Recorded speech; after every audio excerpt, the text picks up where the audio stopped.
So, US Secretary of State Antony Blinken says the toll of Israel's war on civilians in Gaza is far too high, but he added it is vital Israel achieve its objective that October the 7th can never happen again. Blinken was speaking to journalists in Tel Aviv after meeting with Israeli leaders to discuss the future of Gaza. He said many Middle Eastern nations are ready to invest in Gaza's future, but only with a pathway to a Palestinian state. Many countries in the region are really prepared to invest in a number of ways, to invest when the conflict in Gaza is over, in its reconstruction, in its security, supporting Palestinians in their governance. But it is essential to them that there also be a clear pathway to the realization of Palestinian political rights and a Palestinian state. Well, let's bring in Al Jazeera senior political analyst Marwan Bishara once again joining me on set now. So, Marwan, first of all, your impressions of what you heard there from the US Secretary of State.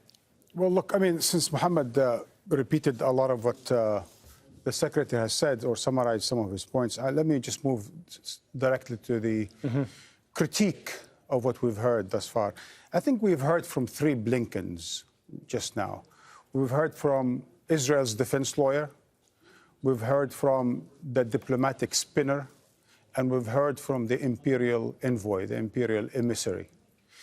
The defense lawyer was more of the same that we've heard 3 months, and this is galling. This is so disappointing, for the American top diplomat, after 3 months of genocide, to be repeating Israel's lies is so sad and disappointing.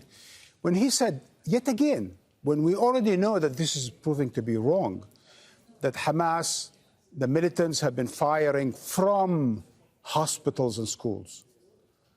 We've heard about the hospitals being the headquarters, and we've then investigated, and American media investigated, international organization investigated, all these claims that have to be mostly wrong, the ones that were investigated. And yet again, he is there to repeat more of the same lies, defending Israel. When he's asked about genocide, he said meritless. Okay, why?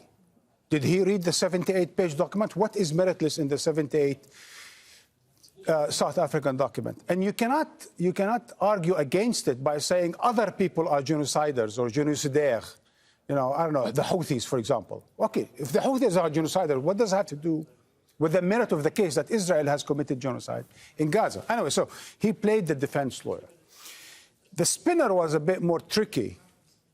He was asked, since he just did a trip to the region, he was asked about his conversations with the Arab leaders and with the Israelis and what he heard. He said he heard from the Arab leaders that they are interested in two-state solution, and they are interested to get involved in the reconstruction of Gaza if it's part of a serious diplomatic effort to resolve the Palestinian issue. He actually said what the Arabs are thinking. He was then asked, what does Netanyahu think about that, your vision of a two-state solution? He said, I'm in no position to speak for him. What? You just spoke for the Arab leaders, all 6 or 7 of them, including the Turk leader. So when it comes to the Netanyahu, he ducked it. He spinned it. He spun it. And why did he spin it? He spun it because Netanyahu disagrees. Netanyahu doesn't want a two-state solution. Netanyahu does not want the Palestinian Authority. He does not want to leave Gaza. He does not want to leave the West Bank. He wants to stay occupying power and continue to settle illegally. And there are many examples towards that. But the most important point, because these are, we've had fun with those points, is America lies for Israel. This has been going the case now for 3 months. I think the most important point, and this is the one we're going to be talking about for weeks, months, years to come. It's where the imperial emissary talks about the integrated regional approach. That's the main message from this trip. The integrated regional approach. What does that mean? It simply means that he talked to all the Arab and Muslim majority leaders, including Turkey and the likes, that he wants to bring the 5, 6 main Middle Eastern countries, especially Saudi Arabia. He wants Saudi Arabia to normalize relations with Israel. Secretary Blinken wants to reward Israel for its genocide by having Saudi Arabia normalize relations with Israel. All right. In return for the promise of a Palestinian state. We're going to have to leave it there for now. Much more on this to come. Marwan, thanks very much.